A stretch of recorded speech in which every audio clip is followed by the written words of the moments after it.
বাদশাহ সবাই মত পেয়ে আসছে। আমি আমি সাংবাদিক, দৈনিক গণবার্তা। আমার কাছে গোপন সূত্রে জানতে পারি যে কাশেম পাড়ায় ও ও ও আবার যুবদলের বিএনপি যুবদলের আরিফুল ইসলাম চৌধুরী বাদশাহ নেতৃত্বে 40-50 জন আমাকে হামলা করছে। আমি সাংবাদিক জামাল উদ্দিন, দৈনিক গণবার্তা। আমি গোপন সূত্রে খবর পাই যে কেন্দ্র দখল করার জন্য বিএনপির লোকজন জাগিয়েছে। ওরা আমি যাইয়া দেখি ওইখানে ওরা উচ্ছৃঙ্খল করতেছে। আমি যখন ভিডিও করতেছি আমাকে বলতেছে তুমি কে?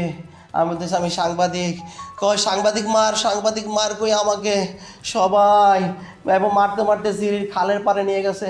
ওর মায়েরা খালে ফালাই দেয়। এর মধ্যে 10 মিনিট পর প্রশাসন গেছে।